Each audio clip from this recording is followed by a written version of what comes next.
following panel is sponsored by Space Exploration Technologies. The final panel of the day focuses on STEM, science, technology, engineering, and math education. SpaceX and its friends have spent tremendous time scouring the field and universities to build a team with the right stuff. Their findings have enabled dreams of expanded space exploration to verge on reality, yet it runs the risk of being unsustainable without a highly trained technical American base. The moderator for today is Ms. Dolly Singh, who is currently the head of talent acquisition and programs at Space Exploration Technologies. And they seem to be involved in a conversation in the back. Oh, here they come. Please welcome them with a round of applause.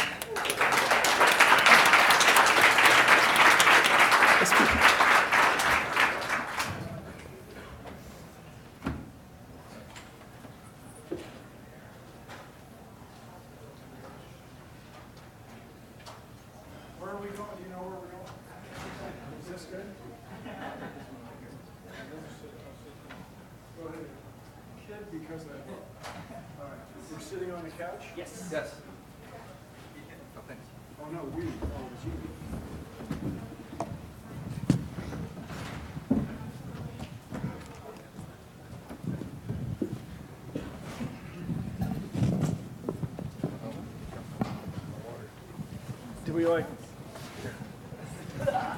Thank you. I think this one's on. Yeah. Is it just you and me? For Liz. Yeah. I thought there was going to be 2 other people. I don't care. I just wondered. There's famous people out here. Let's get their picture. Yeah, let's do that. It's okay to take a movie?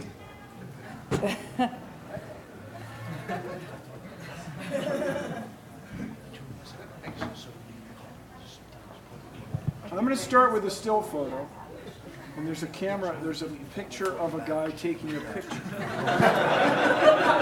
Proof of the paranormal right He's with there. the AP Press. Is he associated? You'll have to ask him about that later. I'll post this in Hi.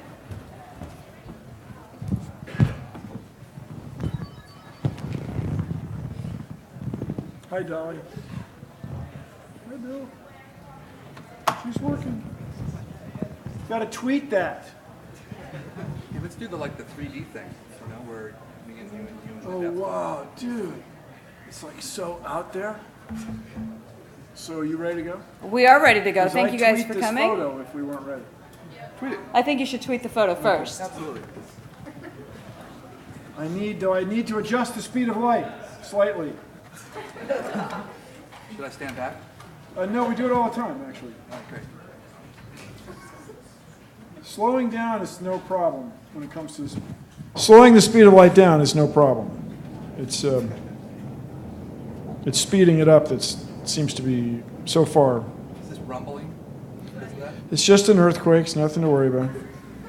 Did anybody? We had in Southern California. We had one yesterday morning. Literally woke me up. Anyone? No? It wasn't that bad.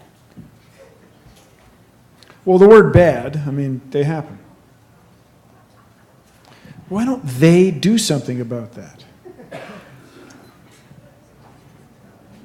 Did you guys want to get started? Yeah, go ahead. All right, guys, I'm going to thank you guys for joining us. My name's Dolly Singh. I work for SpaceX. I've been lucky enough to be in charge of helping build what I think is one of the world's sort of premier engineering armies. Hopefully you guys have followed along. We've done some pretty cool stuff as of late, and we've done it really on the backs of some remarkable engineers that we've been able to bring to the fold. One of the issues that is of long-term concern is whether or not we're going to continue to have that kind of capability in the United States to continue to do the types of things that we've done recently over the longer term. And so we wanted to bring together some really smart people that have a lot of passions about this particular subject. And so I'd like to introduce our panel. Next slide, please. Oh, thank you. So Tom Atchison is one of our panelists. We're really glad to have him here today, as is Liz Kennick. Liz, do you want to come over here? Sure. So we have one big happy I'm thing. going to sit you in the middle. And then a man who needs no introduction, Bill Nye. I'm sure you guys are all familiar with some of the great work that he's done. Next slide. So these are sort of the scary stats, right? That as a nation, we seem to be falling further and further behind in math and science. And those of us that are involved in the world of science and technology, this is an issue that not only should we care about, but when we get together at events like this, I think it's important to really bring to the forefront and continue to have an engaging discussion about, so we can try to move the issue forward. Next slide, please. So I'm going to start with a couple of questions for each of our panel members. So I'm going to give the first one to Tom. So how does STEM affect our national interests? Okay, so I think there's a number of levels where you're going to have some impact, and I think where people are concerned. You know, at a military level, obviously the defense of the nation requires a next generation that's going to continue to be able to make the technological investments for us to maintain our force readiness, to be able to prepare, you know, defense systems that are necessary for protecting the nation. Obviously, it requires U.S. citizens. We don't have the next generation coming through in science and technology and math and engineering. We're going to fall behind. We're already starting to see the ramifications of what's happening there with globalization in terms of economic competitiveness. We're falling behind there quite a bit. So both economically as well as from a national security standpoint, I think those are kind of two obvious areas where STEM are pretty key. But I think also as a kind of a general public morale and how we feel about our society and what we do on a day-to-day basis. You know, people like to feel good about what we do as a nation and as a country. You know, I remember when I was a kid and I was watching the Apollo programs, and we'd go to people's houses and everybody was having parties, and we were watching them walk on the moon, and everybody was feeling really good about that. The only recent time I can think of that now just happening was the recent docking with the Dragon. You know, my buddy Steve over there was there present, and I was watching that, and I had that same emotional feeling, and everybody you talked to was on fire about it. And I think that's good for a nation that's hungering right now for good things that we do. Right, and I think education becomes a key to some of that. And we'll talk a little bit more about that, of what we're doing with the foundation, because everybody's interested in inspiration. And I think what SpaceX is doing is inspiring. There was a democratization discussion here earlier talking about how do you keep the public engaged. NASA can do a great job of inspiring, but to get engagement, we really need to focus on what we try to view as ourselves in the aspiration business, because you have to get people to actually engage and have ownership, and you have to aspire to be a part of it, and only with aspiration will you get engagement. And so these are some key pieces, and we'll talk a little bit more about that when we talk about our foundation. Great, thank you. So Liz, next question will be for you. What are the actions being taken to address STEM in America currently? Okay, so first I want to say that I actually have a group of teachers here tonight because we happen to be doing a Teachers in Space class. There they are. Come on, stand up real quick.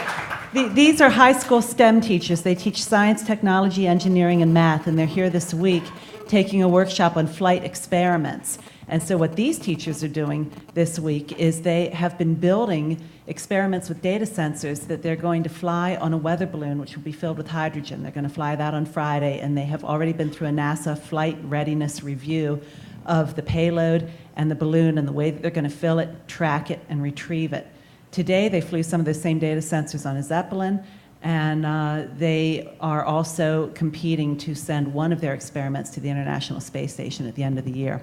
So the reason they're doing this is that the teachers are telling me, and they're telling a lot of people, and we're seeing this in research, that not only are kids turned off to STEM, they're not excited about it, their parents are telling them there's no jobs, the space industry is over, the jobs have gone to China and India, and they should go be computer programmers or doctors, which are great things to be, but they're being discouraged from going into engineering and going into aerospace.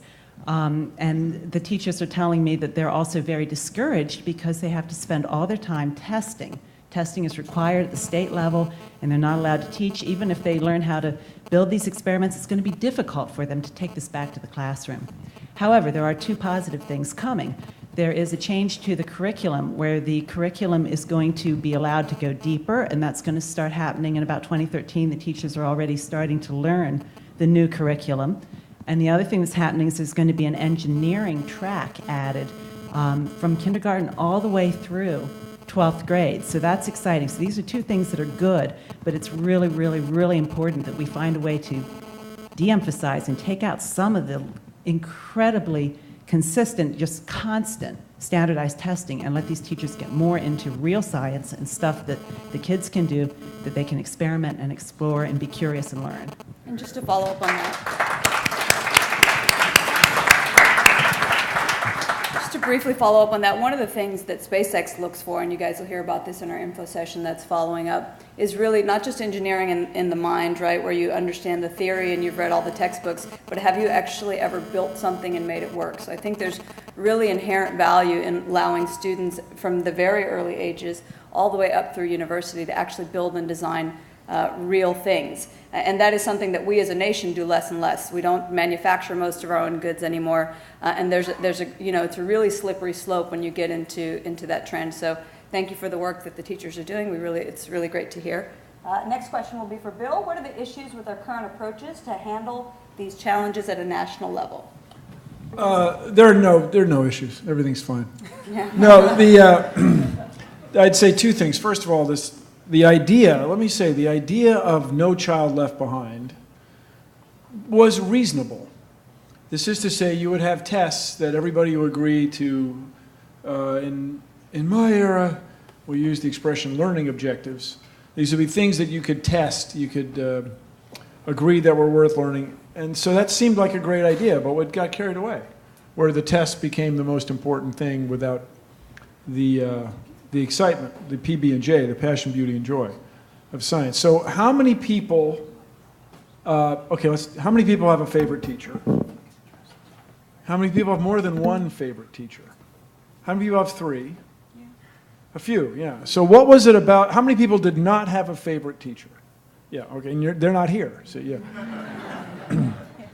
And the reason, what is it about a teacher that engages you and makes you want to achieve for him or her?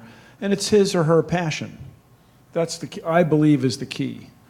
So in order to get passionate people involved in teaching, we have to provide salaries that are consistent with. Now, you guys, this is the ancientest, oldest thing. People have complained about this since the beginning of public schools, that it costs money, and the real money has to be spent on people who are qualified. But I claim we have an opportunity, a specific opportunity. And we at the Planetary Society would very much like to work with SpaceX and Students for Exploration and Development in Space. And it turns out the single most reliable indicator of whether or not you will pursue a career in science is algebra. Algebra, it depends on who you are, 7th or 8th grade is when you're first exposed to symbols representing numbers that you don't know yet. So the reason I bring this up, the study's very compelling, but the other thing, is teaching algebra should be cheap. It shouldn't cost that much to teach algebra. So if we just gave it a tweak and we had games and online algebra exercises, I think we could change the world inexpensively.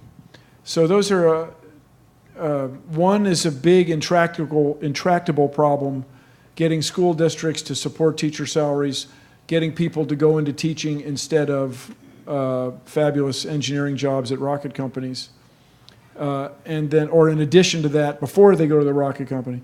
And then I just think there's real opportunity in algebra. So at the Planetary Society, we're trying this. We're having a kids section, and I'm trying to put, I say trying, we are putting algebra into every kids section. We'll see if it has any effect. Great, thank you. Next slide, please.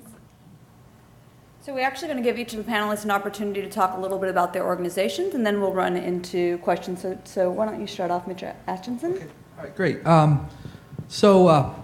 I was just in the last session on democratizing space, and Bob Twiggs over here asked a question about how many people were interested in flying their own satellites, and if you're interested in that, you might want to go talk to him. But he tossed some things out. But within all of us, there's kind of a 7-year-old on the 4th of July, or back in 1969 when the moon landings were done. Even I'm 51, and I still am on fire like I was 10 or 11 during the moon landings.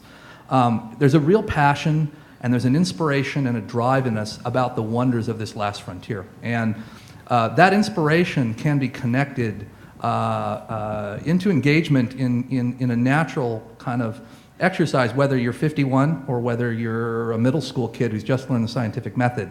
And the kind of the missing piece comes into what we focus on, which is this whole concept of aspirations, which is enabling you to actually convince that you can actually do this for yourself. I don't know how many of you have been off and looked at the exhibits in the other air. There's 2 very large rockets in there. Those were built, designed, and flown by high school kids.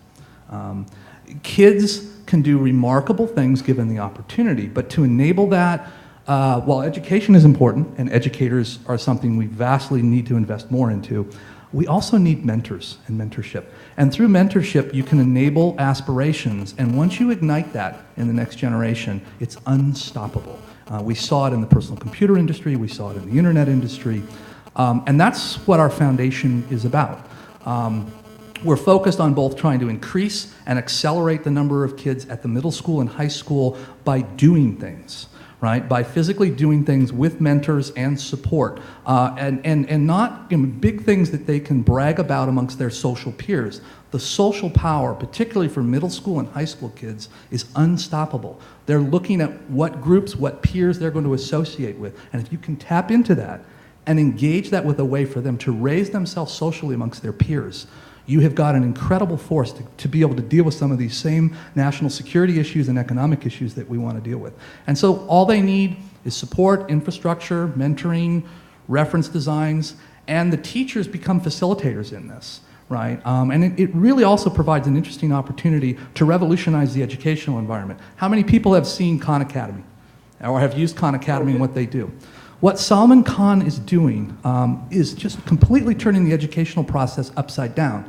Lecture occurs at home with homework through very smart tutorials that you can go over and over and over until you get it, which allows the classroom to be a place for doing, right? It's not sitting to kind of board canned lectures that are going on, right? And enabling that environment with mentors and teachers will completely change the educational process, but it will also engage students into the excitement and that passion in them about space, right? And so this is basically what we set out to do with our foundation. And then once you can get students at the college level with lower division engineering courses under their belt, real-world spaceflight environment, like those vehicles that are in the other room. If you haven't seen the documentaries that were done on us by PBS or by Science Channel, I encourage you to go watch those. You'll see that these kids are doing remarkable things, and when they get into the university environment, they immediately want to start pursuing those ideas in their own mind, and the research gets accelerated. And that ultimately is going to give you the army that you're looking for. Absolutely. So that's kind of what we do at Mavericks. We'll talk more about it if you're interested. But Great. Liz has some slides she's going to go over, so can we switch to those? Perfect. How am I change them if I want to change them? How do you change them? Just tell them to flick the next slide. Okay, cool. Okay, so Teachers in Space is a program of the Space Frontier Foundation, and it was based on the NASA program that was called Teacher in Space, where one teacher at a time was to be flown to the International Space Station on the space shuttle. And unfortunately, when Krista McAuliffe flew as the first teacher in space, the Challenger exploded, and so she didn't return, and that was the end of that program. It was actually really devastating to students across the country to be watching that explosion, so it was not the inspiration that it was meant to be. In the early part of this century, the foundation became aware that many of the new suborbital companies, the commercial companies, were getting ready to fly. And we looked at this as an opportunity to fly hundreds of teachers for much less expense, much less training required, much safer, And we began talking to these suborbital companies to see if they would be willing to fly teachers to space. And so in 2009, we had a competition. We chose 7 teachers, and they're called the Pathfinders. These are really fine high school science, technology, engineering, math teachers. Some of them have NASA launch experience. One is a former pilot. They're just really incredible people with a love of space and technology and education. And we have been working with them. They're the ones that we've promised the first flights to. We do have flights for them. We're working with them to build the workshops for the rest of our teachers. And so that's what I have a few slides to just go through real fast. So we know the problem. The new companies are now ready to start going into production. They're close to flying. They need a big core of qualified workforce. Next slide. They can't find it. Next slide. Okay, so why not? Well, one of the things we found is that if you look at the data on high school seniors who take the ACT test, the college preparedness test, in the STEM areas, only 18%, 12%, I'm losing my numbers. It's like 12% that are both qualified and interested in STEM. So that big blue area are the ones that aren't even qualified, and the tiny little red slice is the ones that are qualified and are still interested. And that's how many we've lost just at 12th grade. Okay, next. So this puts us 23rd in the world in terms of science and 31st in terms of math, with little countries like Yugoslavia up above us. So what do we do about this? Okay, these are actual pictures that I pulled off of Facebook right before I came to talk to you. These are pictures that these teachers are uploading hourly as they're in our workshops learning how to build things and fly them. Next slide. Okay, so I got 3 things that we found that are really going to help make the teachers excited and pass that excitement on to the kids. Connections to real people in the field. So this isn't just stuff we're reading about in books. Experiences in space and technology, real hands-on stuff that they can help the kids relate to. And then curricula, videos, experiments, and exercises that they can take back with them. Okay, next. So industry partners, you've probably seen a lot of these people. They're here. It's people like SpaceX, X-Corps, and Maston are all helping us. Celestial Circuits are here. Embry-Riddle Aeronautical University. CAMI, the FAA Civil Aeronautical Medical Institute. These are all big helps to us. The Space Portal has been phenomenal. They're here nearby at NASA Ames. And also SSEP, the Student Spaceflight Experiment Program, who has already flown an experiment from a high school on Falcon to the International Space Station this year, and we have an opportunity to fly one of our own at the end of the year. Next. Okay, so experience and training. We take the teachers flying. They go in gliders. We went on the Zeppelin today. Next. We have curricula. This is from NASA regarding radiation. We have a half day on how to measure your own personal dose of radiation, and lots of programs and problems to work through. And it's really exciting to see the teachers all with their calculators out, because they like this. They're math teachers. Next, okay, these are all the workshops. We're in the 4th one this year, 2nd year we've been doing them, and we have 1 remaining suborbital astronautics where we will tour both X-Corps and SpaceX next week, and we'll be flying in Palmdale. Okay, this is an example of the kind of a payload that gets attached to a weather balloon, which is something that teachers can do inexpensively. We're teaching them the process to map out the flight plan, understand where the balloon's likely to go, get the right permits, and be able to launch it, track it, and retrieve it safely. This is a little bit on how that Hartford, Connecticut school got the funding, $20,000 in a corporate grant, and a lot of help from local universities and other companies and foundations, and they were able to fly their experiment, and the 17-year-old who was the head student on that program has already said that yes, indeed, he does, as you suggested, want to continue this work right through college. So that's really cool. It was bone marrow, having to do with effect of weightlessness on bone marrow, useful for osteoporosis. Okay, so when I give this talk to corporations, I'm telling them, here's what you can do. You've got to go help the teachers, you've got to help the administrators, you've got to talk to your politicians and tell them why this is important. And if you are parents, if you know parents, you've got to make sure they know too. Because students and companies are going to benefit when we take care of STEM education.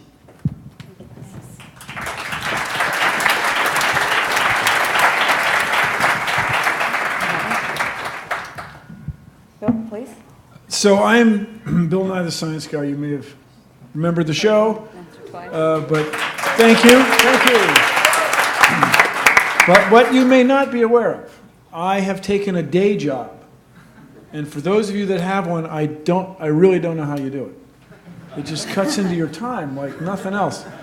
So as you may know, through some remarkable clerical error, I had Carl Sagan for astronomy. Now, when you graduated in those days, it was right as disco was giving way to new wave and punk. Yeah, yes, the important work of Sid Vicious and the Sex Pistols. Yes.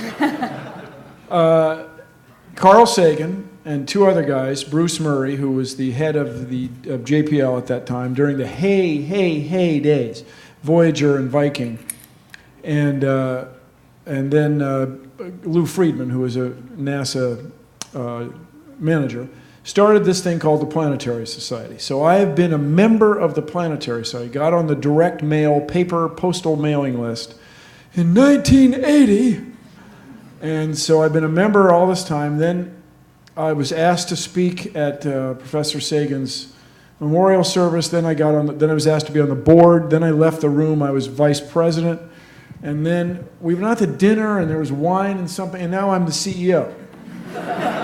So the Planetary Society goes way back. It goes back to the heyday of the human missions to the moon and so on. And we now want to engage you guys. I want to know what you need from us. So by long tradition at the Planetary Society, every time there's a big landing, especially on Mars, I got to tell you, it goes way back to Carl Sagan. He was kooky for Mars. He realized, really back then, that Mars was the most likely place to look for signs of water and life, and this was an extraordinary place worth exploring. When there are landings on Mars, when we shot a copper cannonball into Comet Tempel 1, whenever we have these big events, we have a Planet Fest. So this is the biggest Planet Fest so far. A week from this weekend, during Saturday and Sunday in Pasadena, we'll have a big deal. And just today, as I left the office, we had over 24 events around the world, including the country of Ghana, which I think is extraordinary. So the Ghanans are going to get a package from us of magazines and stuff, and we want everybody in the world to celebrate this landing. So here is our claim at the Planetary Society. Planetary science is a fantastic bang for the buck. My friends, if we are able to build a spacecraft for less than the price of a fancy cup of coffee at a certain coffee distribution restaurant thing, once per taxpayer, every 15 years, and we discover evidence of life on another world, my friends, it will change this world. You won't even recognize it. Wait, yes, we'll still drive on the right in the US, but it will change the way everybody thinks about what I like to call our place in space. So to this end, everybody, if anybody's in Southern California, the thing goes on all weekend. We got all the experts. We got, I don't know if you know, Dr. Jim Bell takes all the pictures on Mars. We got Scott Hubbard, the Mars czar, who got the Mars program on track. And we'll have Matt Gollenbach. All these famous Mars scientists will be there. You can come talk to them. There'll be panel discussions. Mark Sarangelo, is he here? Will speak from Sierra Nevada Corporation. And Sunday night, I remind everybody, in Western time, 10:31, the first signal should come down, 22:31 Pacific time. If you're back east, it's 1:30 in the morning.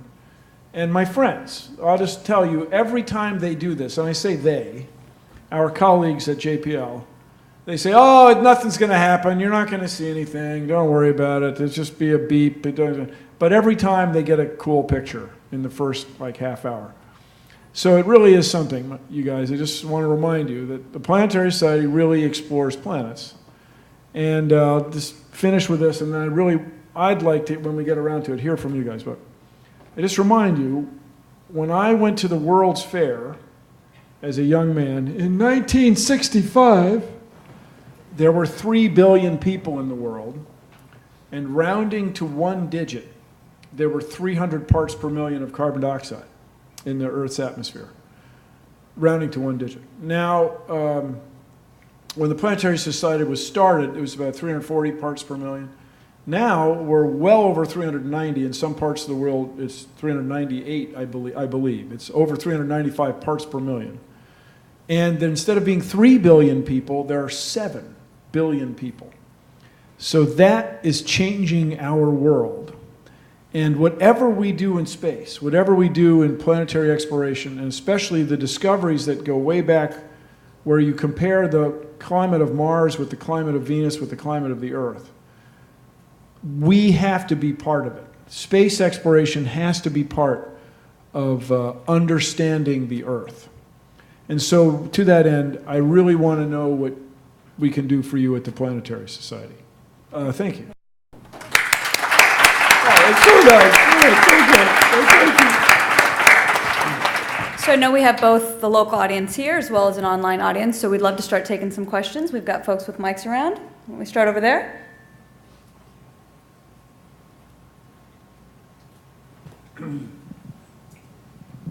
So, I was just going to say, Bill and I remember growing up watching you in videos and sitting in middle school. The bow tie, of course. Yes, yes. And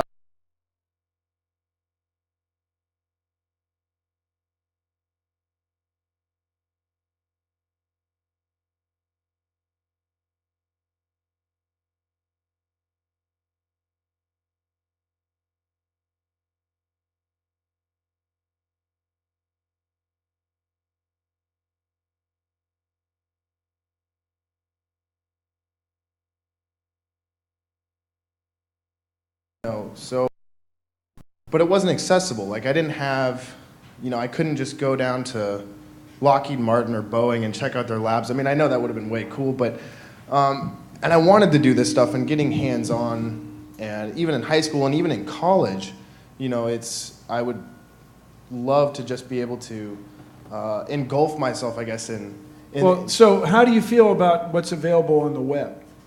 I was thinking about Khan Academy right before. So we're doing, just say at the Planetary Society, we've started doing videos featuring me about space stuff, but it takes money and stuff. But is that satisfying to you to watch a video online, or you want to get in the factory and cut metal and solder and wire bond? It's a great start, but again, getting in the factory and doing it, and just. Well, I would say to you guys, seek internships. I mean, you have to be proactive. Like they're not going to seek you out. You got to work for it. Is that accurate? Or you should go. Yeah, it kind of depends on where you live. I'm from Brooklyn, and in Brooklyn, New York, there are places that combine art and technology, and you can go down to a place like I-Beam or Third Ward and get your hands on a 3D printer or a laser cutter. You can build stuff. You can talk to people who are building stuff. These And the guys question all is, have Maker Faire, right? you have Maker Faire. So, like, is there anybody in the audience that has stuff like this around that knows? Tech Shop. Yeah. Okay. So I think there's starting to be more of it. And if you don't have that, then yeah, absolutely. Go online, find out who does have it, and try to bring it to your community, because that's huge. So you sound like a maverick. Okay. I'm sorry we weren't there earlier. It's particularly with the needs of spacecraft and developing spacecraft, developing rockets, flying those things. There's a special need in the equipment, in the tooling, in the skill sets that you need. You need a mentor, right? You need mentors to be at your side. Mentoring is kind of all about what we do. We have a facility we built like that up in Antioch. We're in the process of trying to build more than them. But they take a special set. We originally tried to do some of the stuff at Tech Shop. Tech Shop doesn't have the resources to build the kinds of things that go into space other than small spacecraft. Their tooling is not big enough, like to build those rockets that are in the other room, right? But this is what we're trying to also encourage engineers and people with the skills in the defense industry to join as mentors in these centers and pick up people like yourself, right? So I would encourage you to come look, I mean, you can go to our website, you can check out some of the stuff that's there. There are folks, NASA is looking at this as well. DARPA's been looking at some things here with Tech Shop. So I think there's a recognition now that trying to provide the mentoring and the resources to enable that, but it's really because the age of the personalization of spaces, we're really on that cusp now. The common man can now start to build and fly simple vehicles themselves, but we need a network of mentors and people to help kind of spread the know-how, spread the capabilities. It's a great opportunity for nonprofits, and it's a great opportunity for education and teachers to participate in. So I know it's probably a little late for what you were looking at earlier, but I think the fabric for that and supporting what you're looking for is now starting to come and become real. I just wanted to reiterate that accessibility is a huge thing. I think what you guys are doing is awesome. Continue with it. Yeah, and you'll find some videos soon that may be what you're looking for to give you a little bit of tutorials on how to do stuff. Thank you. Here?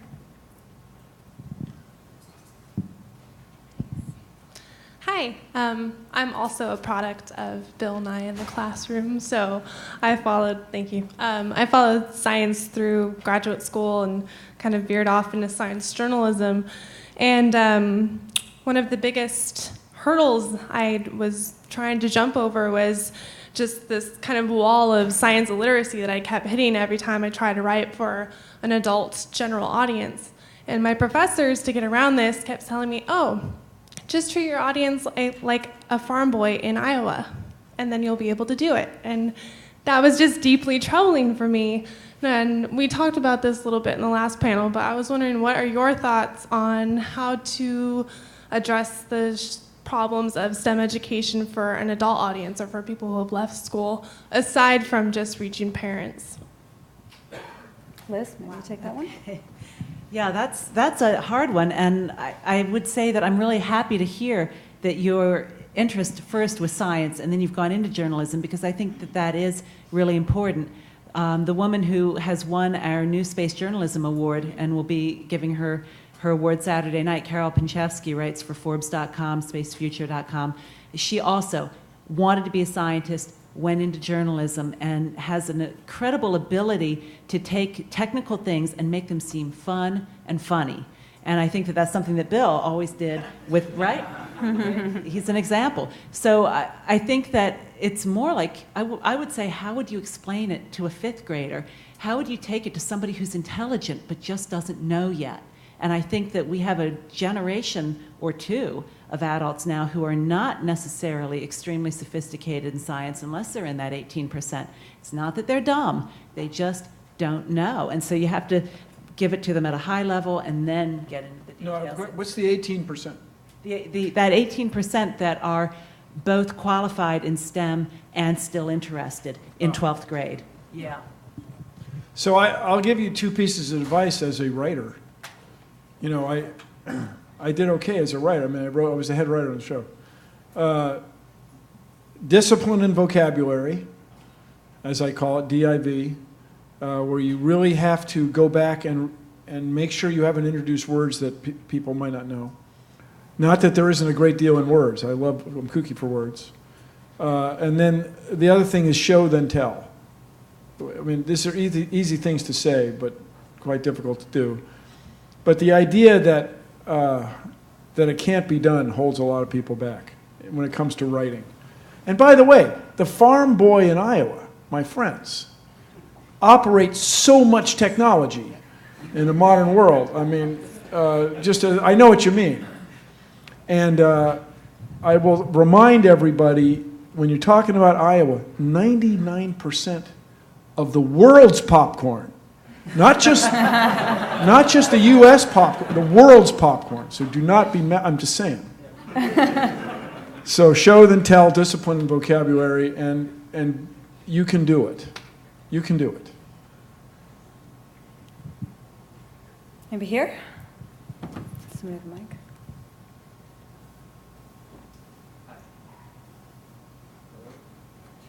Tap, don't blow. In the case of a microphone. Hopefully. There you go. I'm 28 years old now, and growing up, I was never involved in science. I wasn't good at it until I got into space, and the spark of passion that ignited within me somehow made science clear, and it became a lot easier for me. And my question is, in working with children and young adults, what's your experience about what that passion can do to transform the child's intent to learn about science? Because I feel like personally I needed to have a catalyst in which I could apply a passion to. And did you have a favorite teacher who was passionate? Yeah, a few. And actually my mentor for outer space is totally passionate, and I think she has been a catalyst for me. Can I just ask something real quick? Was that a high school teacher or a college teacher? Can you repeat it for everybody? Would you please? That favorite teacher, was that a high school teacher or a college teacher? Yeah, the one your favorite. It was. I met her after I was out of school, and then I went back. I don't know if this is Did you want to take this one? I tried to make it a question. Okay, so one thing, thinking about my favorite teacher, 10th grade physics class, she said to me at the beginning of the class, you are going to love this class because by the end of this class, you are going to know the answer to just about everything. And I thought, how can that be? But, you know, physics is so like that, how much of how the world works. Compared to a math class that I didn't like, and I normally do like math, but the math class in which, and I think it was trig, we stopped talking about why and only did the formulas. And it just, you know, I could do the formula. I could do my homework in my lap, and then what do I do for the rest of the class? And I totally turned off. So, and that's another thing about the Teachers in Space. We want to give people something in their hands that they can explain to the kids why it's important to be able to measure a curve, you know, what this is for. And then that, I hope, will help them be excited again. Yeah. So this kind of gets to some of the heart of what we've done with kids and adults. I mean, one of the big challenges we have when we take one of those large vehicles the students have built to fly it is keeping the parents out of the launch participation process. They all want to get in it. I mean, like I said, there's a 7-year-old in all of us. But I think at the heart of it, and you can tell me if you think I'm wrong, but what we've found is knowledge is interesting, but it becomes useful when you can apply it to accomplish something. All of us in our heart have things that we'd like to accomplish with what we know. And there's a very interesting relationship between being inspired, right? Feeling empowered that you can do something about it and that you have knowledge or you want to gain knowledge. And this is part of what drives education and the need for education. Because if you're inspired by something, it drives you to learn more about it. And as you learn more about it, you get questions. And as you get questions, your curiosity peaks and you want to engage, right? And when you engage and you take something that's an idea and make it physically real, right? I mean, I don't think there's a better creative experience in life, right? All of a sudden that idea is real, it's physical, that's there, and when you show it to other people, you inspire. And the most powerful force that we found with students, teachers are great, and it's hard to find those that inspire you. But the real inspiration is amongst peers, right? It's you and your friends. You see it with kids with computers all the time. I mean, I have kids and they're twittering each other back and forth, and I still don't quite understand the Twitter thing, but that's another discussion. I'm told I need to tweet often, and I run out of ideas to do that with. But the kids, if you can get kids to do this stuff, to engage, and they become an inspiration for themselves, and it's extremely powerful. So I don't know if that's, I think maybe what happened for you is what we saw with students is you finally found an opportunity to apply something, right, and get it with something that you were interested in. And now all of a sudden the knowledge had some meaning. I don't know, maybe I missed that. Is that? Totally right. Yeah. I think I'm just one of many young people today who are going through a disparity of not knowing what to do with their lives. And I think it's important to say that space can be that. Right. Yeah, Joseph Campbell would say, follow your bliss, right? Yeah. Right.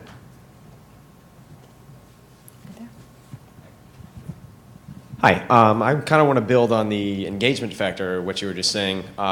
Recently, I was asked to Skype into a science classroom and just answer questions for an hour about their questions about black holes, space, microgravity, and I feel like that's one of the simplest things we can possibly do. Is someone with a remotely interesting background or who has done a few things that can be exciting to children, like I've done 2 microgravity flights, and it was just amazing that I was able to keep their attention for a full hour answering the questions that they asked me. And they just went on and on. One thing built off another. Once they found out something else, you know, I could see the person in the back of the classroom that wasn't interested before, all of a sudden, you know, their curiosity was piqued when we moved on to a different subject about the planets. And I just wanted to say that, you know, I've done a lot of educational outreach programs where we've built rockets, we've tried to explain a lot of physics programs. Sometimes it's just as easy as engaging someone on a personal level. You know, you can produce all the videos you want, but there's still not as much of a back and forth. And as valuable as we know Bill's videos are, and I was also raised on The Science Guy in 7th grade, it's often even just that easy personal interaction. Now that today's technology has progressed so much, there's opportunity for everyone here to just, if they're, keep them interested, keep it interesting, and you can engage those people very well. And I just wanted to go ahead and say that. Thank you. I want to... Can I just... Go ahead. Oh, no, you, no. I actually just wanted to mention Bob Twiggs, who's here. Some of our rock stars at SpaceX came directly through his program. So I wanted to see, Professor Twiggs, if you have any thoughts that you'd like to add to the discussion. Thank you for the work that you've done. Why, one of the things that is really exciting to me is to see familiar faces when I see movies from SpaceX, and know that some of the students that I worked with are down there, and I'm just exceptionally thrilled, having known Elon for the time he started that company, to see what he does. That is really an inspiration for all of us, and I really want to thank you and all the people at SpaceX for letting us, you know, we're part of that. We're, you know, you watch that, how could you not help but be just, wow. So when Elon started out, he was our first recruiter, and so it was thanks to the efforts of people like Professor Twiggs that volunteered up some of their best and brightest that we built the foundation that is the SpaceX that we have today. So thank you for the work that you've done. Thank you. I still like to add something, or maybe subtract. Okay, we've talked about stuff that we're doing that we think is addressing the problem of science, technology, engineering, math education. But we all agree it's a problem, I think. So I just want to remind everybody to vote. If you don't vote, then you really don't have a say in things. And if it's going to take, I imagine, quite a while, but we have to invest more, in my opinion, which, you know, is correct, which is a huge time saver for me. But in my opinion, we need to invest more in education in every way. And that, at some point, sooner or later, that comes from taxpayers and voters. And that's you. So if, as I always say, if you're not going to vote, would you please just shut up? But you'll find that people don't do that. So vote. I guess my question kind of builds on some things that have actually been said about teachers and stuff like that. I'm actually with the teacher workshop this week. I hear a lot about teachers, and having been a teacher and stuff like that, yes, we have a really, really important role. But I sometimes see it difficult in getting the parents involved. I see a lot of times teachers are really excited about what they're doing. Their kids are really excited at the end of the day. And then they go home and they try to explain to their parents what they did. They're like, well, why do you want to do that? And I have a student come in the next morning who's just absolutely crushed. And I know there was a question about, you know, who's your favorite teacher? And I went into science, yes, because of science teachers, but my parents, I think, were probably the biggest influence. They never said we could do it, me and my sisters. And so I'm kind of interested in hearing from you three what your ideas are about getting those parents involved. I don't know if my other fellow teachers here have experienced this, but I know that I've seen this time and time again in the research and stuff like that. So just what your thoughts are. Liz? Yeah, that is a really tough one because I know it often seems these days like there are many parents who just want to leave the raising of their kids to somebody else, and they want it to be the teacher's job, and they'd like to drop that kid off on their way to work and pick him or her up on their way home and not have to do anything except have dinner and play with them. But that's not the way it works. And I remember when my daughter was in elementary school, one of the things I loved was the math nights that they would do on Monday nights once a month, and they would want the parents to come, and we would play math games with M&Ms and stuff, and the kids loved it, and we got to eat the chocolate, and it was really, really good. And I think that especially now when so often all the parents are working, whether a child has one parent or four parents, you know, and moving back and forth between homes, all the parents are working. And the parents really have to think consciously about how are they still going to take the time to be properly involved with their kids. And I don't know, I totally agree with you. I don't know that there's an easy solution other than for schools and communities to try to remember to include the parents and do more stuff to try to get the parents down there. If you guys have... Well, I always say on parent-teacher night, have juice and cookies. And I'm not kidding. Word will get out. Yeah. They'll come to your classroom. But that's a hard journey. And you know, one of the things that the Science Guy show I worked on, because we had grants from the National Science Foundation, and also the Department of Energy at that time was very concerned about education in elementary school. Was people who don't have parents really around at all. Students who, at that time the expression was at-risk kids. And so I say you just got to get the kid so passionate that he or she is going to work anyway, is going to enjoy school anyway. That's a hard nut to crack. And I say this is another thing. What is the most important thing about a neighborhood when you go to buy a house? You guys, not all of you are buying houses yet, but it's the school. The school is the most important thing. That's what raises the quality of life for everybody in the community. Even if you hate teachers and you hate schools, you hate everything, you're a miserable thing hater, you still want to live in a neighborhood with a good school. And this is it's another long process. Well, I don't think there's a magic wand on that, a magic thing. But show your passion. So we looked pretty hard at this. And we first tried to look at the model that inspired our generation, right? So we had JFK who kind of stood up and said, you know, we do these things and the others, not because they're easy, because they're hard. But I think the other thing that he said was really what I think turned it on for us was this whole idea of, you know, don't ask what your country can do for you, ask what you can do for your country. And we can't do a big national program like that again, right? I just don't think it's feasible given all the other constraints and demands that the government currently has. But we thought, well, what if you built small communities at a local level around the schools, right? And this is where we found the parental engagement really clicked in, right? Because when a school wants to put one of our programs in, the first thing we try to do is bring the parents together. Now, there is a demographic issue here, depending upon where you try to go. Some parents are working 2 or 3 jobs, and they don't have time. Right? You just can't get them in there. But we found that there are those schools can adopt other schools, right? But the parents will always make it, for instance, for the launches, right? And if you look at what we've done in this country with sports, right? And that level of engagement for the games and those kinds of things, you can do that with events around the space exploration, as I mentioned before, because the passion is still in all of us. Right? And we found that to be very effective with the parents, is that the events, the ballooning that you're doing right now, right? You put those balloons on YouTube, the parents see what the kids have done, invite the parents to come out and participate next time, right? It's exciting. They'll find some time. You can kind of treat it like the football game, right?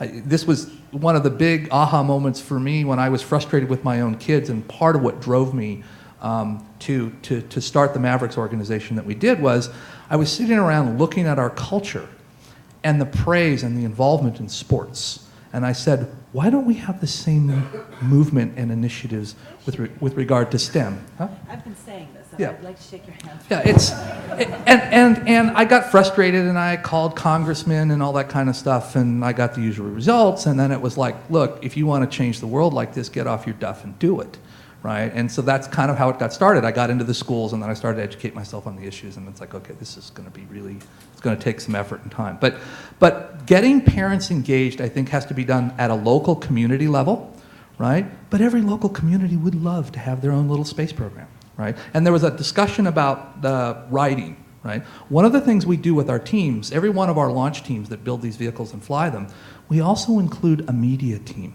because it's important for them to communicate on a weekly basis, just like the football teams got their games. What's the space team doing, right? But this is that drip, drip, drip that we had during the moon program, but not at a national area, but at a local level, just like the local Pee Wee football teams and the high school games that go on. So you can look a lot at the sports models that you have in your school and the engagement that they get with the parents at that level, but try to get them engaged and adopted in what you're doing. And we've also got to kind of take I mean, I'm a nerd at heart, but and I'm actually probably a nerd, you know, in the wool here too. But we've got to take the kind of the social stigma that's kind of built around STEM, which is, I think, drives a lot with the parents kind of discouraging. We need to celebrate these things, right? We need the John Glenn's and the Scott Carpenters and the ticker tape parades that we had in the 60s while our nation celebrated these things. But we're not going to get that at a national level, but you can certainly get it with kids, right? And when we flew those first vehicles that those students launched, I mean, Letterman was calling us to put the kids on TV, you know, and they were fighting at CBS morning show about who was going to get us at ABC. The media wakes up when kids do remarkable things. And so I think there's some power in that. The media needs to play a role as well. But I think kind of getting the nerddom off and the social acceptance in our society will help with the messages with the parents. But I think it has to be done at a local community basis. And that local community, I think, as you mentioned, it comes to the schools, right? Because that's really where we all kind of pull together. And that's where I think you've got the most leverage with the parents. But you got to get them engaged. Let's do one more question, and Bill, you'll take this one, and then we'll close after that. Here.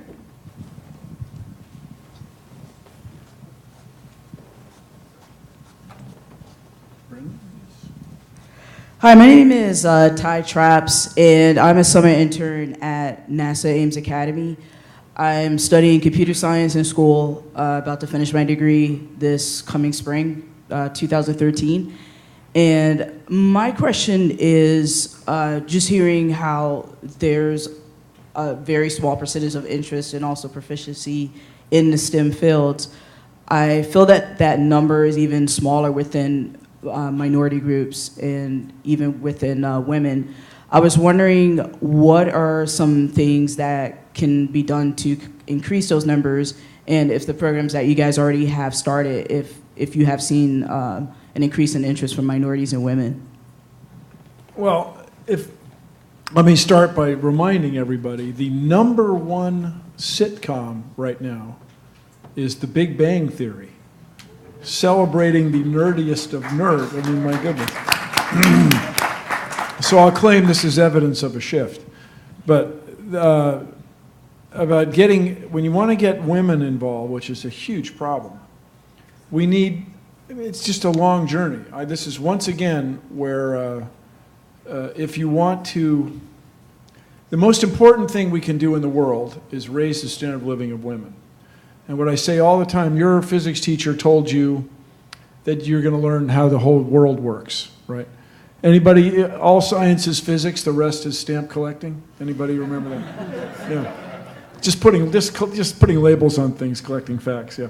So what I always say, and then the message to get out, and this is something I work on, but I'm one guy, the man does not make the earth go around the sun. Somebody in charge of the government does not make the sun rise in different parts of the sky as the earth, as the year goes around, as the earth goes around the sun every year. When you learn science, you are empowered. Nobody can take that from you. And this is a message worth getting out. Where did you say you live? I Oh, in Washington. Yes. I grew up in Washington. I grew up in the city. Okay, go Nationals. Right? Alice Steele Junior High School. So I know. I mean, I appreciate that problem, but it's a long journey. It's everybody. You got to vote. We've got to support schools. I mean, you guys are asking just huge, tough, in my opinion, huge, tough questions, and these two people are addressing it in the neighborhoods where it's really got to be done. So a hand for them. Thank you. Check out the Planetary Society. I hope you come to Southern California for Planet Fest. If you don't, go to Chabot Observatory in Oakland. And Ames is going to have, NASA Ames is going to have a big crazy party. It's going to be an extraordinary thing that we hope inspires people in the same way the space program. And I just remind everybody that the space program that is the legacy really is a result of the Cold War. I mean, that people were so afraid. My family went shopping at a thing that would, in the old days, is akin to its now Home Depot, looking for a fallout shelter. We were going to build a fallout shelter in our basement, and everything's going to be fine during a nuclear war. We'll just stay here.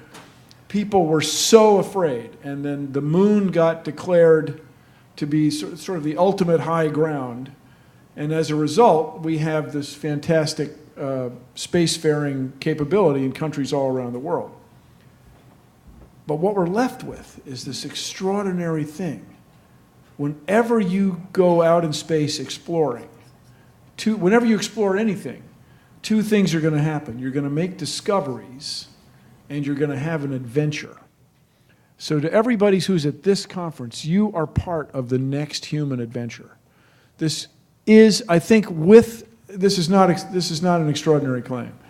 With the ability to exchange information so fast, literally at the speed of light on fiberglass reinforced epoxy circuit boards, we can send information all over the world almost instantly, and this is the most exciting time to be alive. And this is, I will claim, the most exciting time in space exploration. And when Planet Fest comes up, when the Mars Curiosity rover, Mars Science Laboratory, lands on Mars, just try to remember where you were. It's a big deal. It's the next big thing in the solar system, if you're a human. So thank you all. Thank you, Dolly. We've actually got one question from our good. Oh, sorry. So we're going to let you guys do one more quick discussion. SpaceX wanted to bring people together to figure out how can we forge partnerships that'll help us solve this problem at a holistic level moving forward. I think you had mentioned at one point there's a lot of money that's actually gone into STEM initiatives over the last 15 years, but the needle has not moved very much. So what can we do differently? How can we collaborate more effectively such that the needle does move forward? Any ideas? So there's a couple. I'll share our thoughts in this area. They seem to be proving true, but we're still kind of learning as we roll programs out. The first is that there's no question that we have to improve our educational system in this country. That's like a no-brainer, right? And we need to invest in that.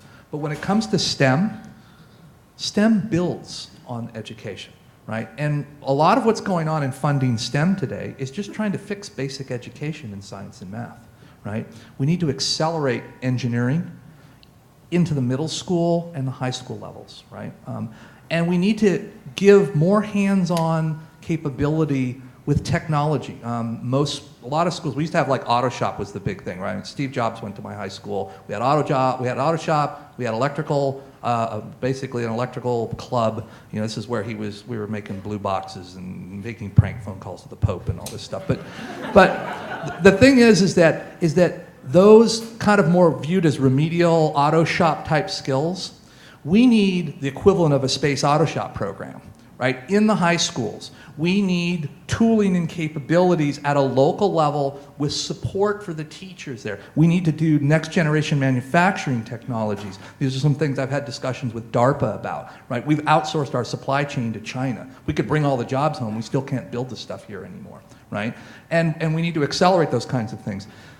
It's very difficult. There's a tremendous amount of money that's kind of pooled in Washington. right? But it's got to get to the teachers. It's got to get to the small communities, because this is where the engagement is going to happen this time. And that means that we have to build these communities in partnership with the companies that are around there, and we need the leadership of the corporate folks who actually are best served by this, who are going to employ a lot of these space folks, right? And so those are areas that can be helped. But I think there's a lot of meetings that go on with a lot of the money. I know Change the Equation has raised a lot of commitments that are there. But, you know, I've been frustrated for the last 3 years to even connect with that. I mean, it's like this Washington, D.C. bubble. It's a lot like, it's like D.C. It's a bubble with Congress where the monies are. And yet the people, the needs, and the companies are in the community.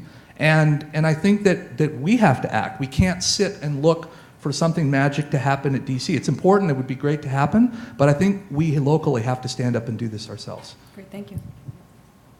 Yeah, I totally agree with you, and I think that from a psychological standpoint and a social standpoint, we are social animals, and we are so influenced by our peers, and we have to think about the influence that we have on our peers. So studies looking at why boys and girls don't like science are written from the perspective. This is what I actually read when I was researching for my charts here. Boys don't go into STEM because they think it will make them unpopular with their peers. Other boys won't like them. Girls don't go into STEM because they think it will make them sexually unappealing to boys. So if that's how it is, if that's what it said, now who's wrong? That's crazy. Right? But this is where we are, right? And so in Europe, they tried to make a video to make STEM more exciting to girls. Scientists were outraged. Feminists were outraged. Have you guys seen this video? It looks like a disco video and a lipstick ad, and the girls are in high heels and they're dancing around. Science is cool, lipstick. Girls like it. I like it. Why should we be embarrassed by this? You know, if girls aren't attracted to STEM, maybe it's because STEM isn't attractive to girls. Minorities, right? If you are interested in STEM and then you feel like the culture is not for you and people don't welcome you and they make you feel all the time like you're different, are you going to stay with it? No. So one of the things we can do is think about how do we keep science appealing. And you know what? Do you watch Bones? Anybody watch that show? Yeah. Does anybody watch, what's that other one that you mentioned? Big Bang Theory. A lot of people watch that. I'd rather be those women in Bones, you know? So, like, don't be embarrassed about that. And if you like anything science, say you like it and get other people. Farrah Fowler's hilarious. Amy Farrah Fowler's just hilarious. Not that you'd want to be her exactly. I follow you. She's like, okay, we digress. But it's a long journey. And when you mentioned shop class, there was a different time when schools were going to give you vocational training to work repairing automobiles, for example. Well, how many people here when you were in high school had a computer class? How many people didn't have one? Well, you're of an age. I mean, you're, of course, just getting started, but you missed it, I think. I had Steve Jobs. You had Steve Jobs, right. So, and you made the, so if you guys ever, you know what a blue box is? It was very seldom blue, but you would produce touch tone tones. And in those days that you could dial any number. So what we used to do was call, I don't want to shock anyone, call Navy ROTC 800 number, and then send it the hang-up tone, but you were still on. And then we would call people all around the world. Oh, it was hilarious. So, but that's all code-divided multiple access has done all that. So my claim is there are computer classes in schools, but what you would like is a class where you have to build something. So let's work on that. Yeah. Let's encourage schools to have to make things. If you have people, and I'm not kidding, if you have people in Cub Scouts, no matter how else you might feel about them, that time where they have to make the race car is something. So let's encourage schools to have students build things. Maybe that's a heck. Say again. Have a reason to build it, so you can get. Yeah, have something cool, like a rocket. Make all your neighbors want one too. Yes, make all your neighbors want one. Yeah. Homeowners associations don't like Don't like rockets? How do they feel about kites? They're ambivalent. Yeah, the longest journey. Putting a camera on a kite is so easy nowadays. It used to be such a hassle. I'm telling you, it's just an astonishing thing when you see your backyard from not really space, but above. Okay, you guys, this is really fun. I can stay. Do we have to go? Yeah. No, I think at this point I'd like to thank our panelists. And one of the things, there's certainly a role for all of us to play, but all of you guys that are interested in science and technology, I've worked with FIRST Robotics, and the most limiting factor to scaling programs that are having success like FIRST Robotics is the amount of mentorship available. So I assume that all of you are interested in science. The best thing that you can do as a takeaway is go get involved with the FIRST Robotics team or go get involved with your local schools and have the opportunity to teach the things that made you passionate about science and technology to the next generation. Without the ability to get involved at an individual level, I think we'll always fail to move the issue forward in a meaningful way. So I want to thank the panelists for the great work that they do, and I want to encourage you guys to go out and do something about it as well. Thank you so much. Thank you, Dolly.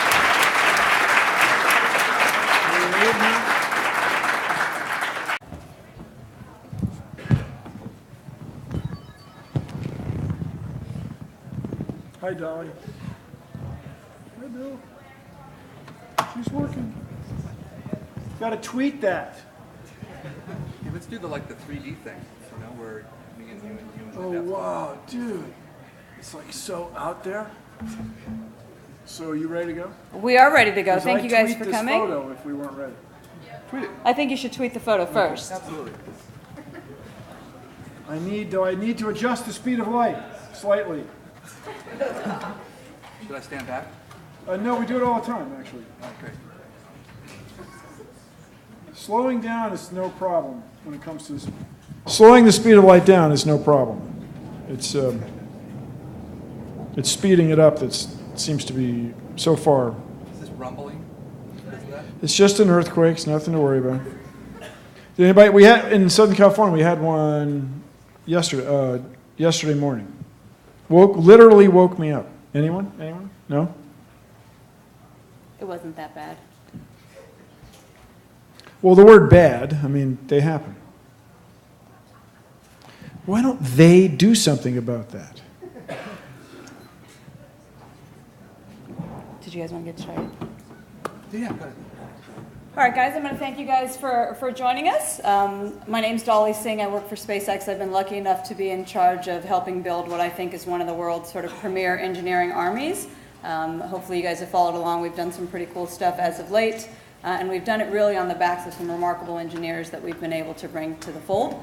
One of the issues that is of long-term concern is whether or not we're going to continue to have that kind of capability in the United States to continue to do the types of things that we've done recently over the longer term. And so we wanted to bring together some really smart people that have a lot of passions about this particular subject. And so I'd like to introduce our panel. Next slide, please. Oh, thank you. So Tom Atchison is one of our panelists. We're really glad to have him here today, as is Liz Kennick. Liz, do you want to come over here? Sure. So we have one big happy thing. I'm going to sit you in the middle. And then a man who needs no introduction, Bill Nye. I'm sure you guys are all familiar with some of the great work that he's done. Next slide. So these are sort of the scary stats, right? That as a nation, we seem to be falling further. The following panel is sponsored by Space Exploration Technologies. The final panel of the day focuses on STEM, science, technology, engineering, and math education. SpaceX and its friends have spent tremendous time scouring the field and universities to build a team with the right stuff. Their findings have enabled dreams of expanded space exploration to verge on reality, yet it runs the risk of being unsustainable without a highly trained technical American base. The moderator for today is Ms. Dolly Singh, who is currently the head of talent acquisition and programs at Space Exploration Technologies. And they seem to be involved in a conversation in the back. Oh, here they come. Please welcome them with a round of applause.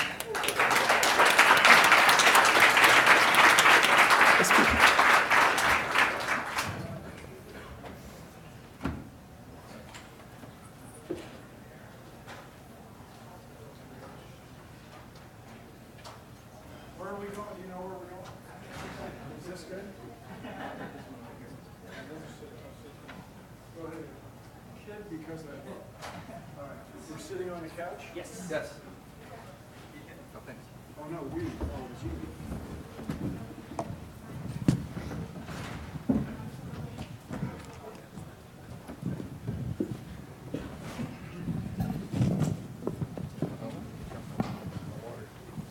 Do we like? Thank you. I think this one's on. Yeah. Is it just you and Waiting for me? Liz. Yeah. I thought there was going to be two other people. I don't care. I just wondered. There's famous people out here. Let's get their picture. Yeah, let's do that. It's okay to take a movie?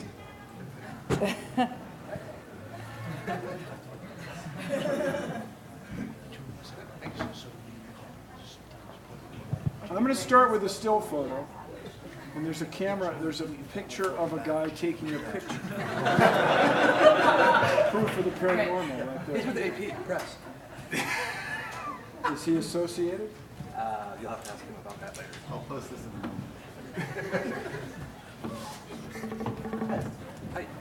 ownership, and you have to aspire to be a part of it, and only with aspiration will you get engagement. And so these are some key pieces, and we'll talk a little bit more about that when we talk about our foundation. Great, thank you. So Liz, next question will be for you. What are the actions being taken to address STEM in America currently? Okay, so first I want to say that I actually have a group of teachers here tonight because we happen to be doing a Teachers in Space class.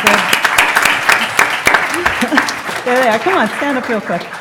These are high school STEM teachers. They teach science, technology, engineering, and math, and they're here this week taking a workshop on flight experiments. And so what these teachers are doing this week is they have been building experiments with data sensors that they're going to fly on a weather balloon, which will be filled with hydrogen. They're going to fly that on Friday, and they have already been through a NASA flight readiness review of the payload and the balloon and the way that they're going to fill it, track it, and retrieve it. Today, they flew some of the same data sensors on a Zeppelin, and they are also competing to send one of their experiments to the International Space Station at the end of the year. So the reason they're doing this is that the teachers are telling me, and they're telling a lot of people, and we're seeing this in research, that not only are kids turned off to STEM, they're not excited about it, their parents are telling them there's no jobs, the space industry is over, the jobs have gone to China and India, and they should go be computer programmers or doctors, which are great things to be, but they're being discouraged from going into engineering and going into aerospace. And the teachers are telling me that they're also very discouraged because they have to spend all their time testing. Testing is required at the state level, and they're not allowed to teach. Even if they learn how to build these experiments, it's going to be difficult for them to take this back to the classroom. However, there are two positive things coming. There is a change to the curriculum where the curriculum is going to be allowed to go deeper, and that's going to start happening in about 2013. The teachers are already starting to learn the new curriculum. And the other thing that's happening is there's going to be an engineering track added from kindergarten all the way through 12th grade. So that's exciting. So these are two things that are good, but it's really, really, really important that we find a way to de-emphasize and take out some of the incredibly consistent, just constant standardized testing and let these teachers get more into real science and stuff that the kids can do, that they can experiment and explore and be curious and learn. And just to follow up on that. Just to briefly follow up on that, one of the things that SpaceX looks for, and you guys will hear about this in our info session that's following up, is really not just engineering in the mind, right, where you understand the theory and you've read all the textbooks, but have you actually ever built something and made it work? So I think there's really inherent value in allowing students from the very early ages all the way up through university to actually build and design real things. And that is something that we as a nation do less and less. We don't manufacture most of our own goods anymore, and there's a it's a really slippery slope when you get into that trend. So thank you for the work that the teachers are doing. It's really great to hear. Next question will be for Bill. What are the issues with our current approaches to handle these challenges at a national level? There are no issues. Everything's fine. Yeah. No, I'd say two things. First of all, the idea of No Child Left Behind was reasonable. This is to say you would have tests that everybody would agree to in In my era, we used the expression learning objectives. These would be things that you could test, you could agree that were worth learning. And so that seemed like a great idea, but it got carried away, where the test became the most important thing without the excitement, the PB&J, the passion, beauty, and joy of science. So how many people, how many people have a favorite teacher? How many people have more than one favorite teacher? How many people have three? A few, yeah. So what was it about, how many people did not have a favorite teacher? Yeah, okay, and they're not here, so yeah. And the reason, what is it about a teacher that engages you and makes you want to achieve for him or her? And it's his or her passion. That's the key, I believe, is the key. So in order to get passionate people involved in teaching, we have to provide salaries that are consistent with. Now you guys, this is the ancientest, oldest thing. People have complained about this since the beginning of public schools. That it costs money, and the real money has to be spent on people who are qualified. But I claim we have an opportunity, a specific opportunity. And we at the Planetary Society would very much like to work with SpaceX and Students for Exploration and Development in Space. And it turns out the single most reliable indicator of whether or not you will pursue a career in science is algebra. Algebra, it's either, depends on who you are, 7th or 8th grade is when you're first exposed to symbols representing numbers. Learn further behind in math and science. And those of us that are involved in the world of science and technology, this is an issue that not only should we care about, but when we get together at events like this, I think it's important to really bring to the forefront and continue to have an engaging discussion about, so we can try to move the issue forward. Next slide, please. So I'm going to start with a couple of questions for each of our panel members. So I'm going to give the first one to Tom. So how does STEM affect our national interests?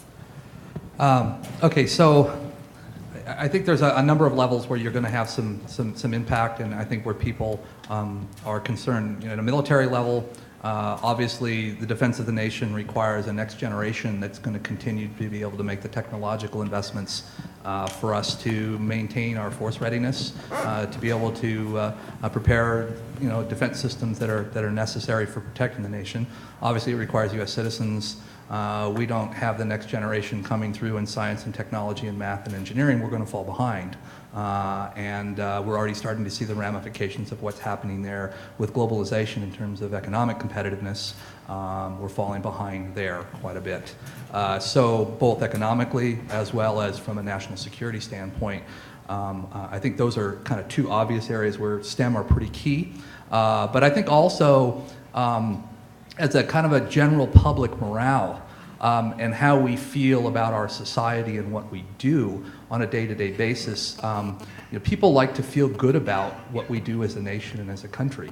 I remember when I was a kid and I was watching the Apollo programs, and we'd go to people's houses and everybody was having parties, and we were watching them walk on the moon, and everybody was feeling really good about that. The only recent time I can think of that now just happening was the recent docking with the Dragon. My buddy Steve over there was there present, and I was watching that, and I had that same emotional feeling, and everybody you talked to was on fire about it. And I think that's good for a nation that's hungering right now for good things that we do, right? And I think education becomes a key to some of that. And we'll talk a little bit more about that and what we're doing with the foundation, because everybody's interested in inspiration.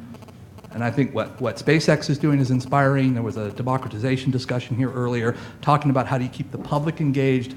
NASA can do a great job of inspiring, but to get engagement, we really need to focus on what we try to view as ourselves in the aspiration business, because you have to get people to actually engage and have